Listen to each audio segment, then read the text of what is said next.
आशीष दीक्षित जी, झांसी से। राधा राधा। महाराज जी, आपके चरणों में कोटि कोटि प्रणाम। महाराज जी, रामचरित मानस के सुंदर कांड में प्रभु अपने स्वभाव का परिचय देते हुए कहते हैं, सन्मुख होई जीव मोहि जबहि, जन्म कोटि अगनाशहि तबहि, मिलत कृपा तुम प्रभु करहि, उर अपराध ना एकहु धरहि। महाराज जी, यहाँ प्रभु द्वारा किस प्रकार की सन्मुखता एवं मिलन की बात कही गई है महाराज जी, इस रहस्य को समझाने। प्रभु ने एक और बात कही है जिससे हम प्रभु के सन्मुख होते हैं। जननी जनक बंधु सुत दारा, तनु धन धाम सुहृद परिवारा, सबकी ममता ताग बटोरी, मम पद मने बांध बटोरी। समदर्शी इच्छा कछु नाहि, हरस शोक भय नहीं मन माहि, अस सज्जन मम उर बस कैसे, लोभी हृदय बसो धन जैसे। ये सन्मुखता होती है भगवान की। सर्वत्र से अपनी आसक्ति और ममता का त्याग करके एकमात्र भगवान के चरणों में आसक्ति और ममता कर लेना, ये भगवान की सन्मुखता होती है। सन्मुख होए जीव मोहि जबहि, जन्म कोटि अगनासो तबहि। उसके करोड़ों जन्मों के पाप नष्ट हो जाते हैं जब जीव भगवान की सन्मुखता लेता है। समस्त विषयों से, समस्त संबंधियों से राग का ममता का त्याग करके एकमात्र भगवान की शरण। तो जो ही भगवान की शरण जी हुआ तो उसके सारे पाप अपने आप नष्ट हो जाते हैं। सर्वधर्मान परित्यज्य मामेकम शरणम ब्रज, अहम त्वाम सर्व पापेभ्यो मोक्षयिष्यामि मा शुचा। मैं तुम्हें समस्त पापों से मुक्त करके परम पवित्र कर दूंगा, तुम मेरी शरण में आ जाओ। तो जीव जहाँ भगवान की शरण में हुआ तो विमुखता से जो गलती अपराध हुए थे भगवान उधर राहत न प्रभु चित चूक किए की, करत सुरत सहबार हिए की। प्रभु उसकी चूक की तरफ नहीं देखते, उसके हृदय की बात देखते हैं कि असमर्थ होकर के अशरण होकर मेरी शरण में आया है, बस इसी बात से उसका मंगल कर देते हैं। समझ में आई बात आप? प्रदीप जी, नोएडा से। राधे राधे। राधे राधे महाराज जी। महाराज जी, आध्यात्मिक यात्रा में सबसे बड़ी बाधा क्या होती है और इसे कैसे दूर किया जा सकता है? 3 बाधाएं होती हैं सबसे बड़ी, कंचन, कामिनी और कीर्ति।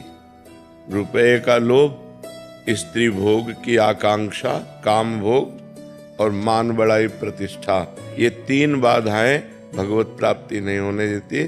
शास्त्रीय भाषा में पुत्र ऐषणा, वित्त ऐषणा और लोक ऐषणा, ये 3 जो ऐषणा है ये भगवत प्राप्ति में सबसे बड़ी बाधा है। तो प्रायः लोगों के अंदर विषय भोगों की भोगने की चाह के कारण धन में प्रियता होती। धन वैसे प्रिय वस्तु नहीं है, धन से प्रिय वस्तुएं खरीदी जाती है इसलिए प्रिय है। जिस धन से प्रिय वस्तुएं ना मिलती हैं उसका कोई महत्व नहीं।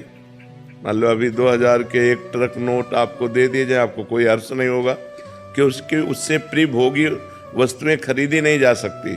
जिस धन से प्रिय भोग वस्तुएं खरीदी जाती हैं वो धन हमें प्रिय होता है। धन स्वयं में प्रिय नहीं होता, भोग वस्तुओं के कारण प्रिय होता है। हम जो चाहे खरीद सकते हैं, जैसे चाहे बर्ताव कर सकते हैं।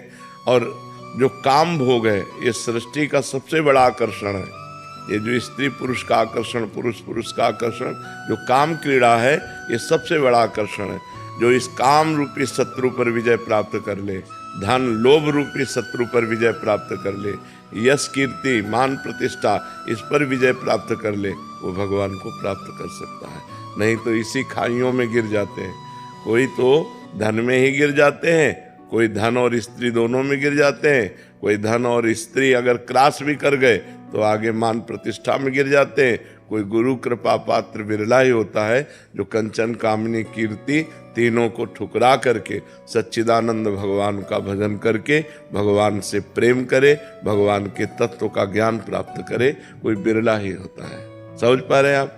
ये 3 प्रधान होते हैं और तो सब है ही, और तो न जाने कितने विघ्न हैं, पर ये 3 प्रधान रखे गए, कंचन कामिनी कीर्ति। रवि मोटवानी जी। राधे राधे।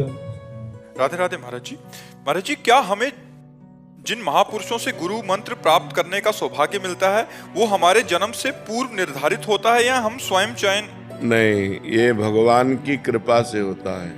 जब भगवान द्रवित होते हैं, कृपा करते हैं, तब वो संत महापुरुषों का सानिध्य प्रदान करते हैं।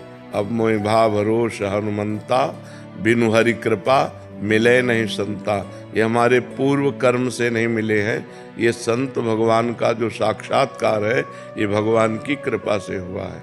जब द्रवहि दीन दयालु राघो तो साधु संगति पाइए।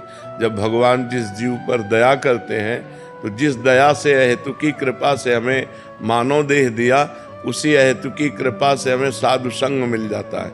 ये भगवान की कृपा से होता है। अगर साधु संग का निर्वाह कर ले जाए तो भगवत साक्षात्कार हो जाए। जिसे संत संग मिल गया उसकी मति गति कीर्ति सब सुरक्षित हो जाती है।